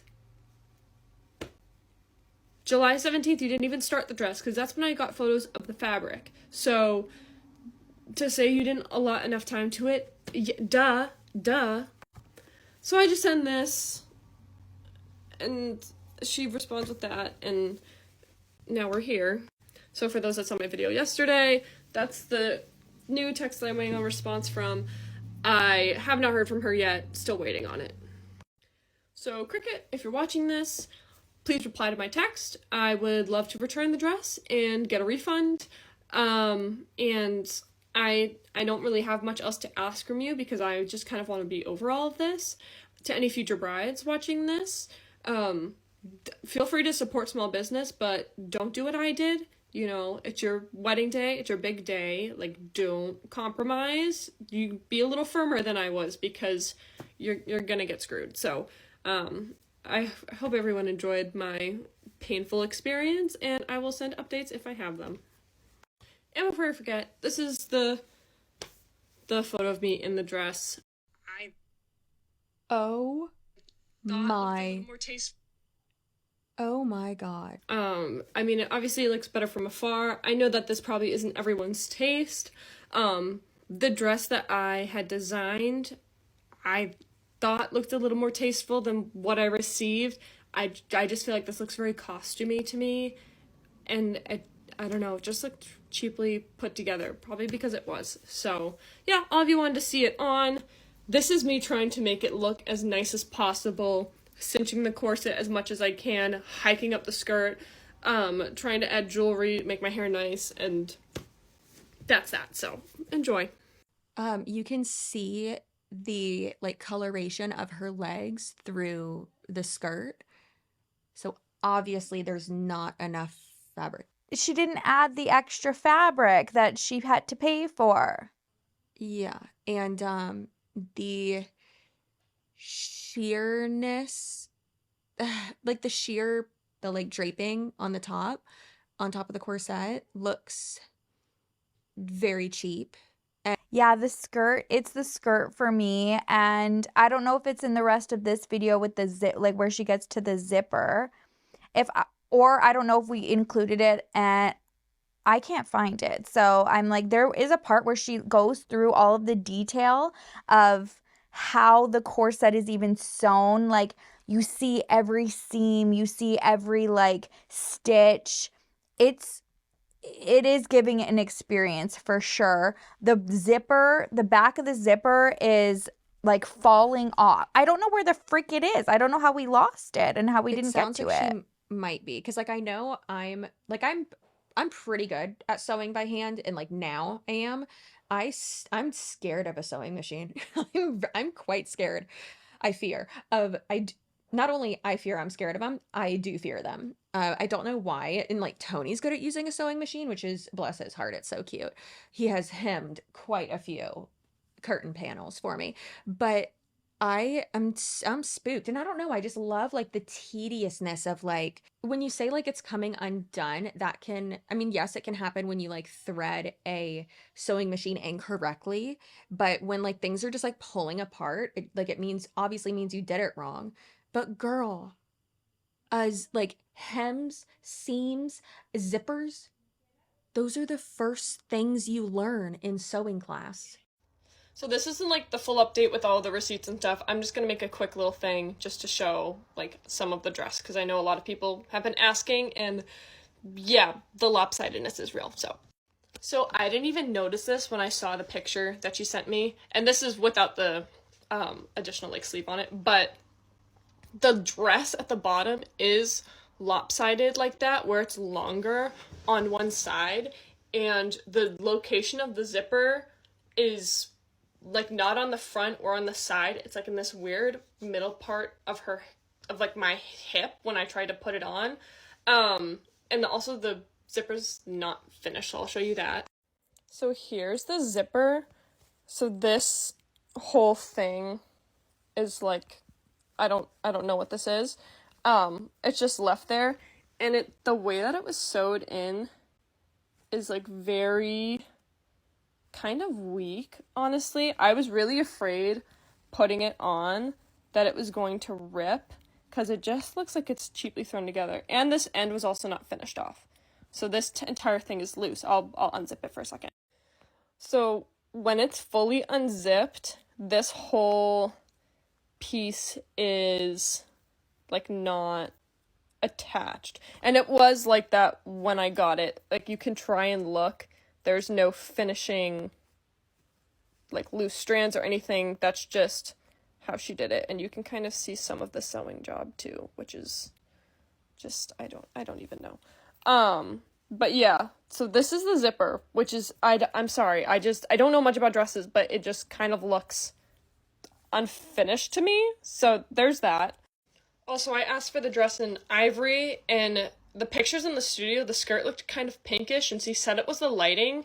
But when I received it, I held it up to a white veil and an ivory veil, and the dress still looks pink. So it's actually the wrong color, and it wasn't the lighting, which I wish she had just told me. Like a grayish so I didn't have to blush. have the whole thing shipped out. It's like blush, It's not even correct. Oh, yikes. Okay, so this is the man, dress, yikes. the skirt hanging up.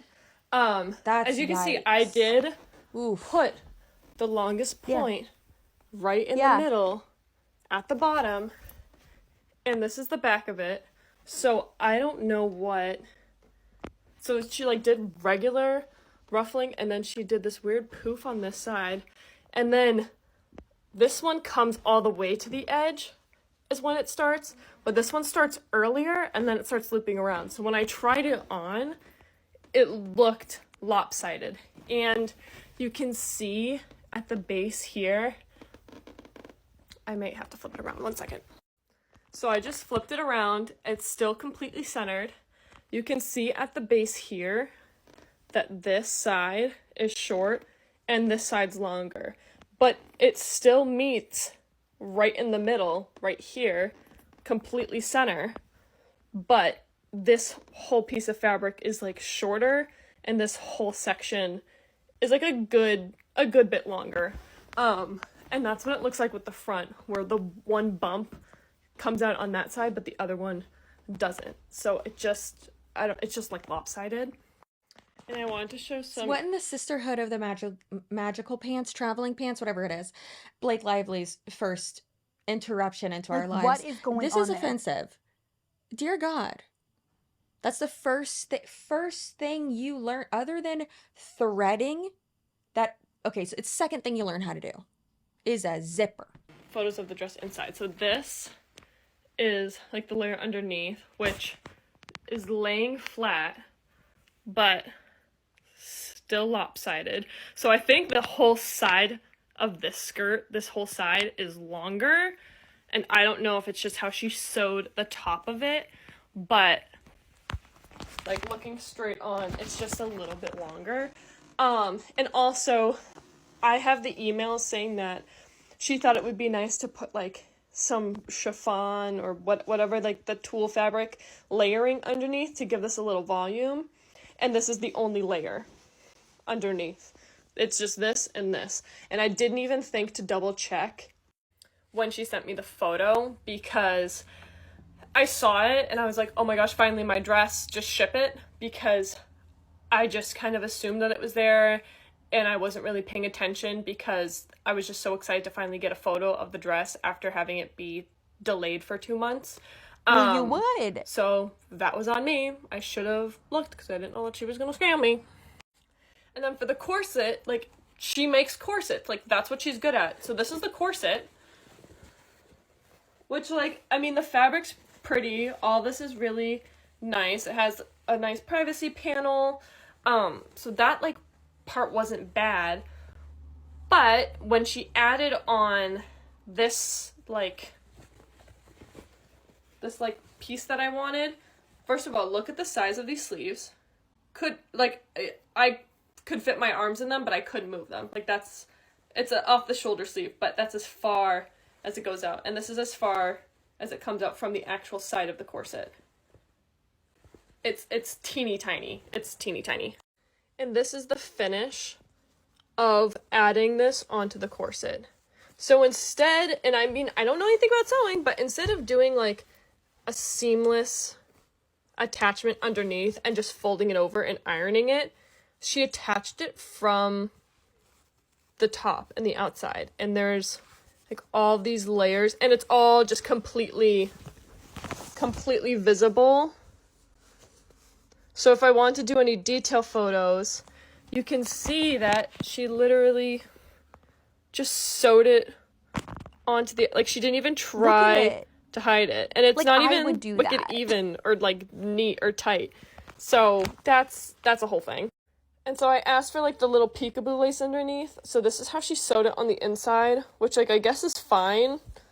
I mean, the live edge worries me a little bit, and it's also not sewn on super securely because I guess maybe since it's lace, but there's not a whole lot of stitching keeping it on, which makes me a little nervous. So this is the vision that I had. As you can see, it's like an ivory. It's like a very flowery, fancy, like whatever. But I don't know. I drew this in Photoshop and I feel like it looks better than the actual dress. So I don't know. I have a photo of me in the dress, which I can show later, but I feel like it just looks very costumey in person. Whereas this, I was like, oh my gosh, that looks gorgeous. And then when I tried on what she made me in person, it just looked very cheap, tacky, and also pink, not ivory. So yeah, that's fun. But if I have time today, I'll show receipts and stuff of the conversations that we had back and forth about her literally pushing the dress 2 months. But I just wanted to show some photos because I know people were asking. So I hope you're satisfied, TikTok. I hope you're satisfied. Especially when you have these brides that have clearly, this is not a one-person thing. I mean, these are the ones that I've seen that have like like kind of been pushed to my feed that have gone publicly. But even if you go into Reddit, there are people who aren't comfortable, like they're, scared to put their faces out there and talking about their experiences. There are a lot. And I feel like there would be a little bit of a leniency. I think it's really unprofessional to be this delayed and just not either hire somebody else to help you sew or be transparent with your customers.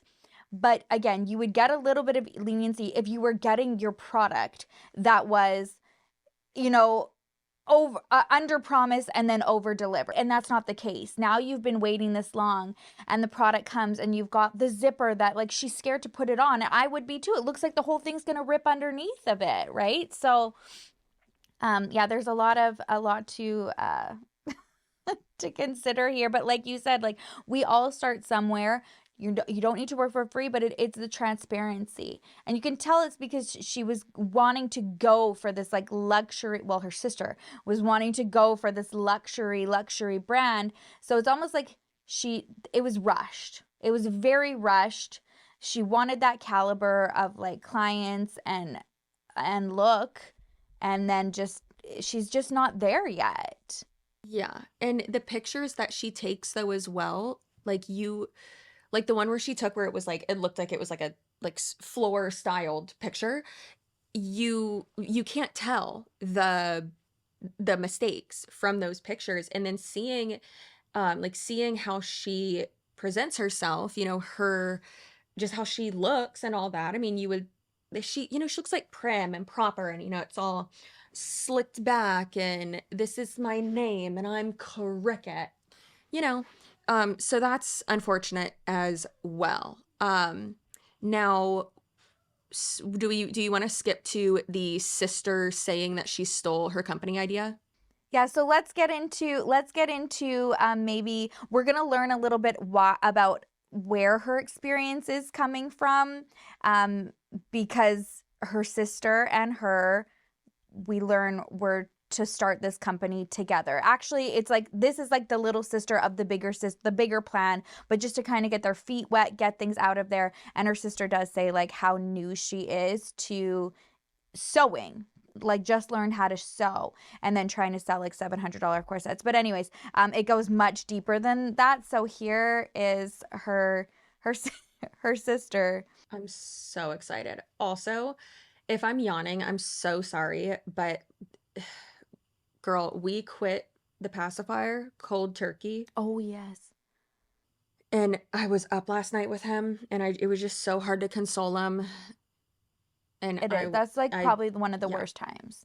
I did not get much sleep last night, as you can tell. So I'm not bored. I love my job. Please be nice to me or I'm going to cry. Okay, let's go. Story time about how my sister stole my brand vision and ran forward with the company and left me in the dust. Maybe many of you have seen it lately on TikTok. It's kind of gone viral, especially in the bridal world. It's called Macrosetier. Thank you so much, because that was mostly all me. And let me explain why. So I'd say about 4.5, 5 years ago, my sister and I sat together. We were like, what can we do? I said, why don't we start doing lingerie and sleepwear, blah, blah, blah, blah. She said, I was thinking the same thing. Something clicked. Long story short, we were like, oh, okay, let's do this thing. And that's when the brand Ma Coquette was brought to life. And here it is. That's why Macrosetier might sound so similar, because here it is in all her glory. Does that look familiar, sis? It should, because there's over 1,400 designs in all 3 of these binders, baby. Now, the whole concept of Ma Coquette is not the... Does that look familiar, sis? Not the branded, laminated sleeves, color-coded, book-marked binders that are thicker than my sculpture-filled butt cheeks. Holy shit. That is... Oh, my God. Let's go, Taylor. Wearing it from the bedroom all the way out to wearing it out with a set of jeans, and then also putting it on with one of our slip skirts and making it into a gown or something more formal. And also heavy emphasis on bridal. I think out of the 11 or 12 collections I have right now for Ma Coquette, I think about 8, if not 9, are bridal. By the way, my croquette hopefully will be released sometime this year. And I'm looking forward. I will be starting with sleepwear since I'm not a corset maker, but I am learning to sew, and I'm very excited to show you guys what I have in store because we wanted my croquette to be bras, sleepwear, as well as corsetry. Corsetry is incredibly difficult to create and also to find someone who knows how to still do that craft correctly. It's an art form. We decided that since I'm in charge of everything besides actually creating the garments, she was going to create those garments. She was going to learn how to sew. She would come over and have, just a basic corset pattern. And she would say, is this good for the scoop neck? Is this good for the sweetheart neckline? And I would say, come here, inch this down, bring this down an inch, a quarter inch, raise this here. We need more waist reduction. How can we do this? So I created the whole silhouette, and then she would just do as I instructed. Fast forwarding, when we lived in Scottsdale, we were working a job that we did not like, and it gave her so much stress. She said, can I please start a mini business? And I said, sure. What were you thinking? She said, well, we need to start making social medias anyway for Ma Coquette. So what happens if I just sell plain corsets to also start practicing? Just plain corsets with the style, either sweetheart, scoop neck, straight, whatever, and just in plain silk colorways. And then I can grow that platform and not only hopefully make a living by making some money and paying my bills, but the people that will follow will already like what we post and when we launch Ma Coquette.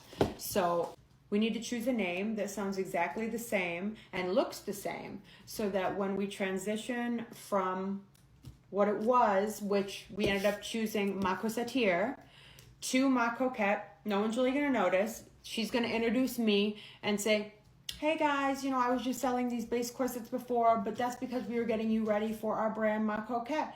And you guys are already following. Wow, you already like what we're going to be selling, blah, blah, blah. And it already would have had a following. We moved to Austin, Texas. This was about 2 years ago. We got in a fight, as sisters do. Was this a bigger one than usual? Sure. But 2 years is a bit extreme for something that we'd been arguing about our childhood and just stupid shit.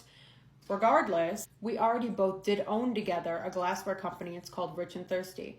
And she said, you know what? I don't want any part of this anymore. I don't want anything to do with you. I'm out. I'm done. She got off the LLC, signed over absolutely everything to me, and kind of dumped it on me. I had to learn everything that she was in charge of. I had double the responsibility now. It's a lot. All of a sudden, I keep getting sent to me from friends and family. Oh, you launched Ma Coquette. Wait, what are you talking about? No, I didn't.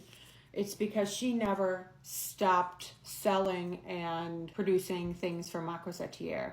So she dumped everything else on me, and she continued Ma Corsetier on her own when she's never had any interest in fashion. Before I brought up this desire, she went to school for chemistry and a minor in math.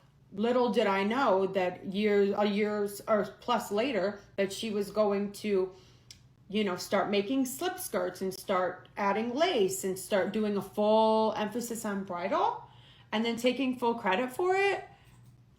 Absolutely insane, especially when Ma Coquette is still right here 4 years later, and I'm getting ready to launch it on my own now, hopefully this year. It's just absolutely disgusting and crazy to me, the fact that someone who was so insanely close to me, we were more than sisters, we were like the best of friends, soulmates, we did absolutely everything together, would do this to me.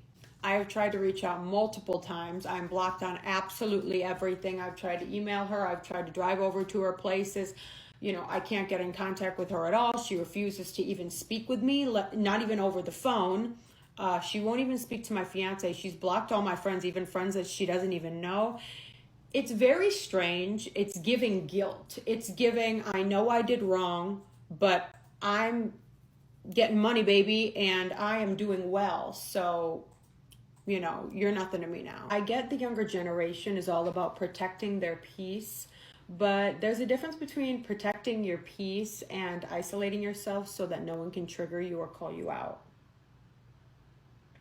Just saying. I've always been a very passionate person, and yes, that can be a little much at times, But when I tell you she is taking full credit for this, and it's not her credit to take to begin with. I mean, sure, it was partly her brand, but was it? I mean, there wouldn't be a Ma Corsetier without Ma Coquette, and there wouldn't be a Ma Coquette without me. So I have all the receipts. If anyone wants me to do a part 2 and go into more detail, has any questions, I have every receipt. And before one of you guys in the comments says, it's just a corset and a skirt, it's not revolutionary. Okay, well then tell me why I had the opportunity a couple months ago to go and have a meeting with a shark, like from Shark Tank. He is not a shark, but he's best friends with all the sharks, and they offer to make him a shark all the time. He denies because he's very private, but he's still on that level. So I sat down with him, I showed him everything that I have to offer, all my designs and the vision, etc. I showed him hers. And he looked at both and said, are these not the same brand? Okay. Sure, my designs are way more intricate and detailed and have more precious fabrics than just silk, but they're the exact same silhouette. It's the same pattern, it's the same shape, it's the same concept, it's the same vision, it's the same idea of, wearing lingerie out, and it is the exact same corset shape. Something that I've worked so hard on for years and years and years and really gave my all to. And anyone who's an artist also knows that what you create is like a piece of you. And I feel like, I've completely been wronged and ripped off, and like a part of me has died almost. It's just really terrible. Just think of that before you line this girl's pockets and give her business. The first bride that we saw went public, and then before her response, so she hadn't said anything, never did anything with the receipts, and then last week when this all shit hit the fan, she did have a response. We can just play it if you want. Hello everyone, I was not going to make a part 2, but here we are. After rewatching the video and knowing everything I know, some of the questions I got make sense because I left out some details, and I'm going to add those in the video right now and just answer some of those questions. So first thing to start off is that when people were saying you were holding her back, you were taking your time, you didn't want to launch, she was ready. No, that's not the case at all. The reason we could not launch is one thing and one thing only: money. It costed hundreds and hundreds and hundreds of thousands of dollars to launch my designs, because in the beginning we wanted to launch with my more one-of-a-kind, very detailed designs. We wanted to launch with like a wow factor. So what did we do to try to make money to be able to launch and afford Ma Coquette? We started Rich and Thirsty Glassware, and that is why Rich and Thirsty was started, was because of Ma Coquette. I was ready to launch, she was ready to launch, we were both very eager. I also saw a couple comments saying that she was doing all the work because she was sewing, but that simply was not the case because we were outsourcing our garments. From the beginning, we were never going to do made to order or custom orders that she's doing now. We were never going to do that. We were doing similar to Agent Provocateur with the sizing, and we were going through a manufacturer, which is why the price was so high for the level of difficulty and all the components that goes into a corset. The manufacturer said that it's much easier if they have a garment, an example garment to go by with the pattern tech pack as well. She looked at me and said, I feel that you're doing a lot of work and you don't have the time. Her words, not mine.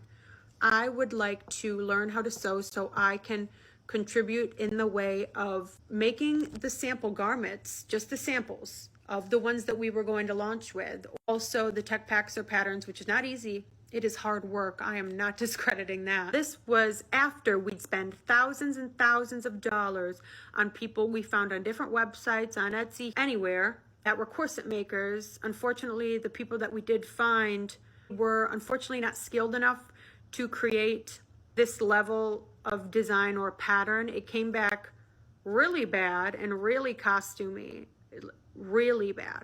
So that's how she got into learning that skill of making corsets, because we were launching with them and we kind of exhausted every other avenue. The way I looked at it was this business was not mine, was not hers, it was ours. We worked really well together because I am a creative person and she's an analytical person, so we worked so well together. Whenever I designed, we were always together directly next to each other, or even if we weren't, I would send a picture and send it to the group chat of my mom, my sister, my boyfriend, now fiance at the time, and her boyfriend, now ex-boyfriend. We were all in a group chat. I was proud of what I did. Those people were my family, and of course I'm going to share. I trust them more than anything. So there wasn't one aspect of the business that we both didn't know about or agree to or speak about. By her making her own garments and not outsourcing obviously saves an insane amount of money. But that obviously wasn't a possibility before when we spoke about it. It was not an option because corsetry takes a long time to master, and to create a quality garment doesn't happen overnight. She became so incredibly stressed just making the samples, which I can understand, that my mom and I even split halvesies on a full spa day for her in Scottsdale so she could try to relax. If we would have agreed to not outsource and to have sewed our own garments in-house and sold them, then without even a question, I would have learned right then and there how to make corsets with her, and we would have sewn together. I would never have had someone sew or do all the work. That's insane. A sample would take her weeks, I believe, to finish, and it still wasn't presentable. It wasn't a quality garment for obvious reasons. I mean, this is an art form. It doesn't happen overnight. It seemed extremely unattainable from what I saw, what I was told, and what I received information-wise from her.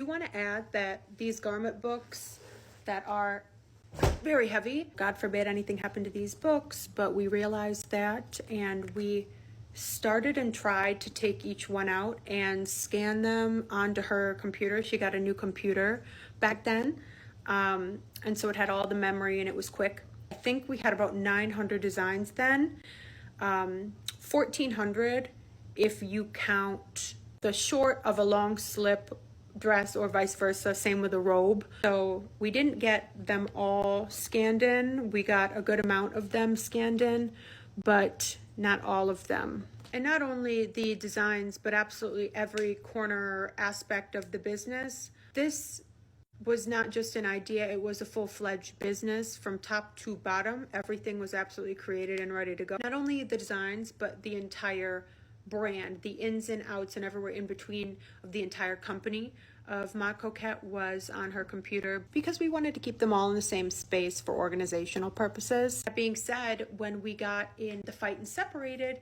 she took 2 USBs and put everything that she said she had on them and mailed them to me, along with anything else she said that she had for Ma Coquette before.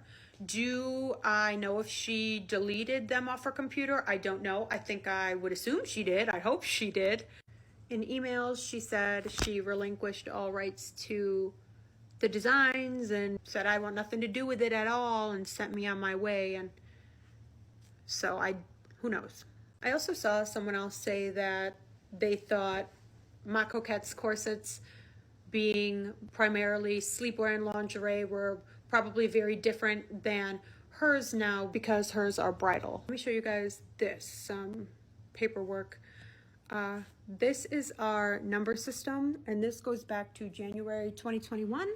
The original name was Coquette before Ma Coquette, that's why it says that. But regardless, you can see here that it's much more than just sleepwear and just lingerie. Skirt and slip, which by the way, the pencil writing is all my sister's. That's her handwriting.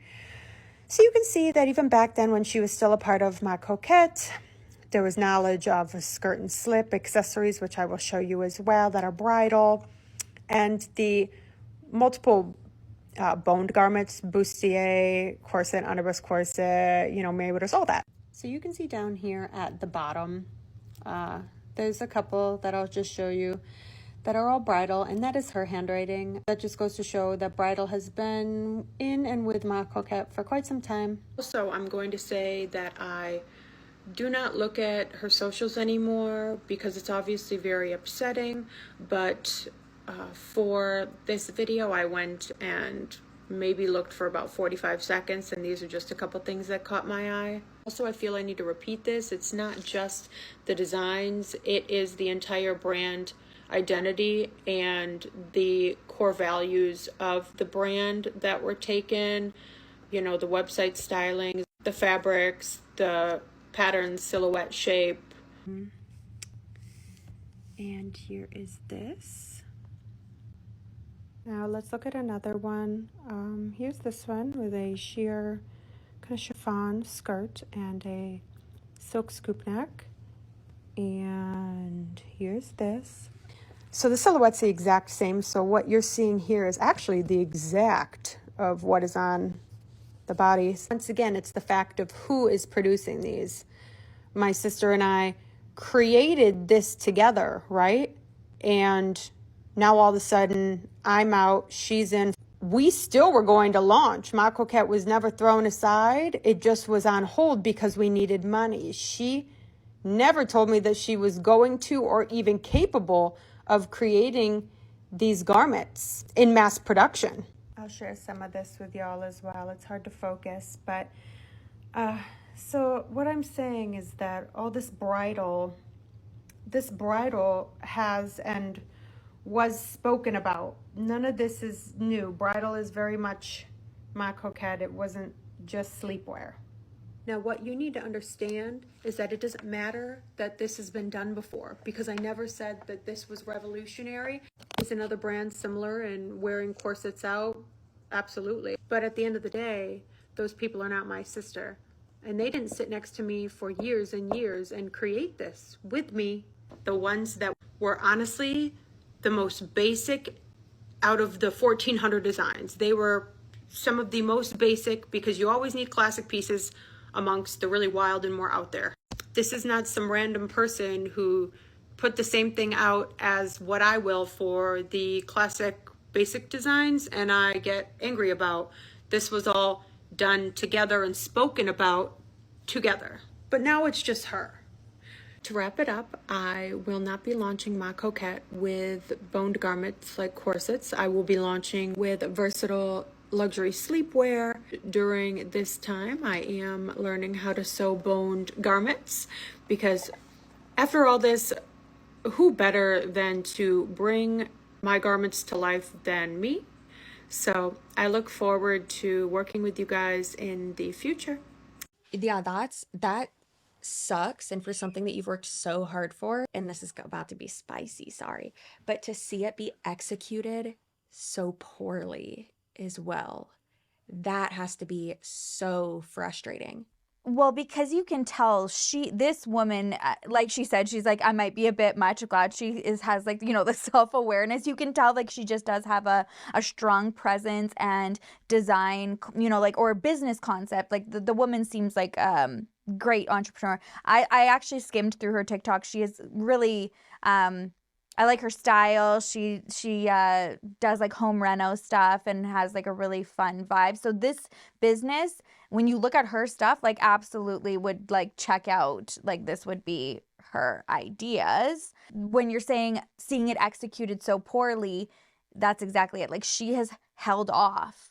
She's made collections. She hasn't wanted to rush into this, which is why she's, agreeing to kind of cross the brands with just the core set originally, just to kind of get their feet wet, build the brand. I think that's a brilliant idea. So many people would just rush out to it, be like, oh, we have the idea, like we can do it, and just half-ass it.